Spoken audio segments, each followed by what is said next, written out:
the Philippines. This place is a food paradise.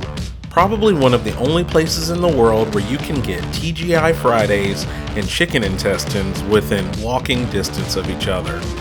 That level of culinary diversity is what has landed me, wifey, and Bryson in Binondo, which happens to be home to the oldest Chinatown in the world, where we find some amazing dishes, both familiar and, well, not so much. Hello everyone, I'm Robert, that guy you met today. If we haven't met, go ahead and scroll through my YouTube videos and let's get to know each other. I'm coming to you today once again from the Philippines, and we're in Binondo at the oldest Chinatown in the world. We are absolutely not in Georgia anymore. Holy crap. And for this Chinatown excursion, we are joined by a local, because if we tried to do this on our own, it would be a mess. Baby G. Yeah. There we are. Good morning, I'm Christian Brian Laguna, the Uber driver here in Manila. Thank you. He's going to be helping us out today and making sure that first we know what we're dealing with and that we know what we're doing. And this American would probably get ripped off otherwise. So let's see what there is to see, YouTube. There are lots of options for siopao here. Siopao and siomai. Siopao and siomai. So I'm guessing those are pretty popular snacks then. Still walking. We turned out of the breeze a little bit, but it's still pretty nice. Ah, excellent. Oh, beside the riverside. Oh yeah. All right, so we found a place to sit down and eat. Happens to be right next to a river flowing through. Anyone want to go for a swim? Don't do it. Definitely do not ever do that. Or you pick a good spot.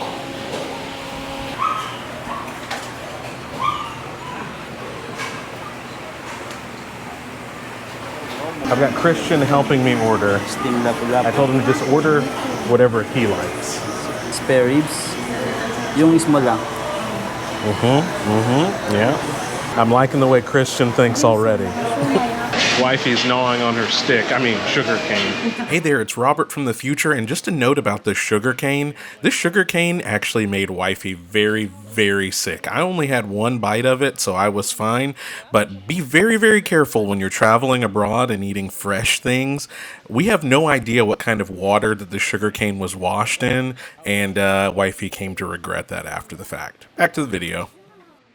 All right, so the first part of this extravaganza just came out. It's pancit. This, of course, is a Filipino staple side item, or I guess can be a main dish.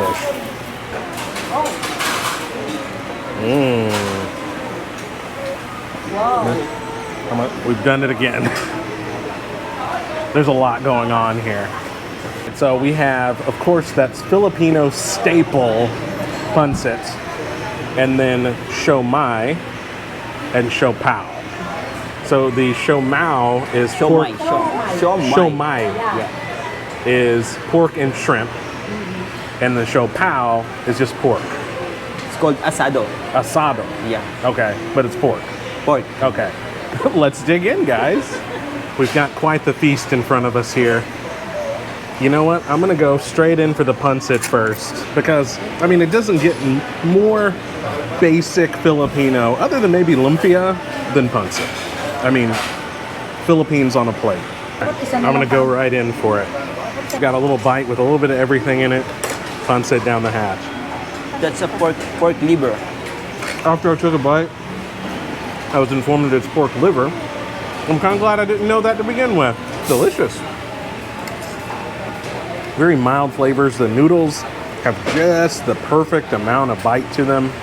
There's some teeny tiny little shrimp in there that leave kind of like that seafoody kind of aroma in your sinuses.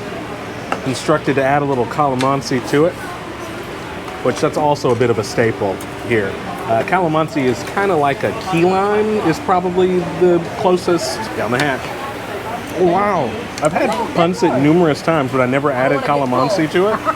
That really makes the flavor explode. Thank you. That's just great pancit. But let's go in for the siomai. You want to put a chili oil and soy sauce. to your siomai. Chili, okay. All right. Spicy chili oil. Per Christian's recommendation, we're gonna go and we're gonna add, oh my. Soy sauce. Oh my goodness. The food keeps coming. Some soy sauce. Then chili oil.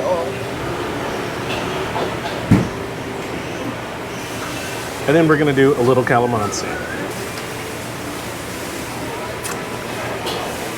Wow. YouTube. That combination is something I've never tasted before. Interesting. Okay. Oh, wow. Yeah, I know. It's different, right? Now that we've concocted our dipping sauce per recommendations, we're gonna go ahead and dip our siomai down the hatch.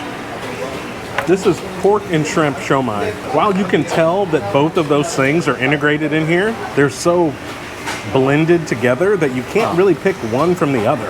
And this sauce has just magnified with the overall flavor here. The texture is kind of squishy, kind of like I don't know, almost gelatinous in a way, but slightly more firm. This strikes me as something that would be really good with a beer. That's great. And it's also a little slippery too. When you swallow it, it just kind of whoop it down right down your throat.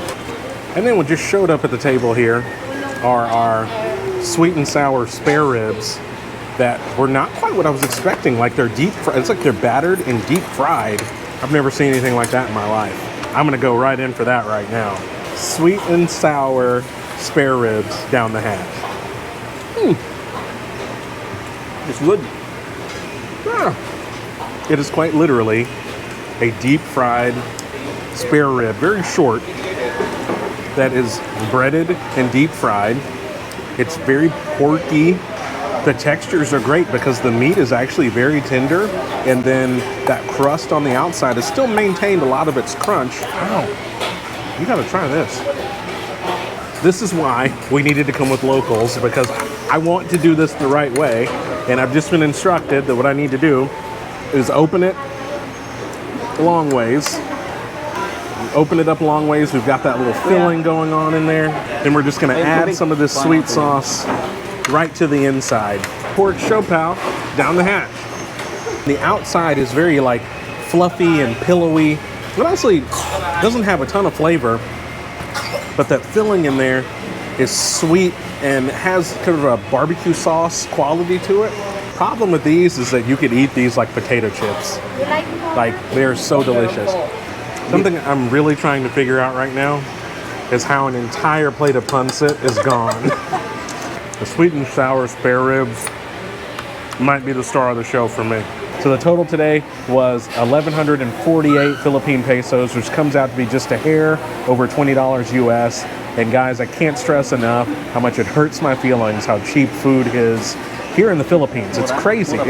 It's just so inexpensive that you can just try things out. And here's the thing. I'm still trying to figure out what happened to that first plate of pancit. Maybe, No more. maybe the food has to be cheap because Filipinos will eat you under a table. I don't know yet. And that was all delicious, like homemade. Like, this guy over here, like he makes all like, it's gonna be really hard to go back to the States. That would have been $80 plus worth of food in the States at least. You spoil me, Philippines. That's all I gotta say. You spoil me. Now that we're done here, Bryson, we're probably on borrowed time with his grace period for his parents that are dragging him through all this. You know, I said when we first got here that I was a little nervous, and I guess this is because this is a very different vibe than what we've seen in the past. Now that I've kind of got a lay of the land and I've kind of gotten myself into the flow of how everything is moving, feeling pretty good. There's a little drizzle upon us, so we're on borrowed time with both Bryson and Mother Nature. It's not raining very much, but we do have a baby, so if we didn't have Bryson with us, we'd probably stick it out, but that's probably not the most responsible thing. In a tricycle. It's like a roller coaster ride. This is the greatest.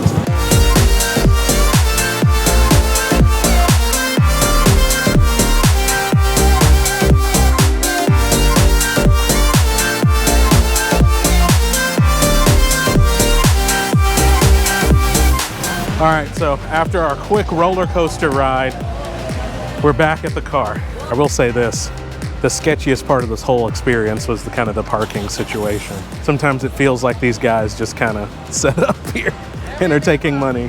We parked for about 2 hours, and that was 45 pesos. The weather did not exactly hold out today, and that's okay because we've still got a few days, actually more than a week, to be here. So we're gonna have to come back and try street food. I have the feeling that we're a bit early for street food, but Christian told me that there's an area that's basically for street food, so maybe we'll check that out on Thursday. Today is Tuesday, so we've still got plenty of time. Thank you so much for watching. If you liked what you saw today, please consider subscribing and then click that little bell so you stay on top of this entire series. We've only been here for a few days, and day after day after day, it gets a little bit better, and the food that we have gets just a little bit more interesting, and we've still got a ways to go. So, thank you guys so much for watching, and we'll see you next time. Peace.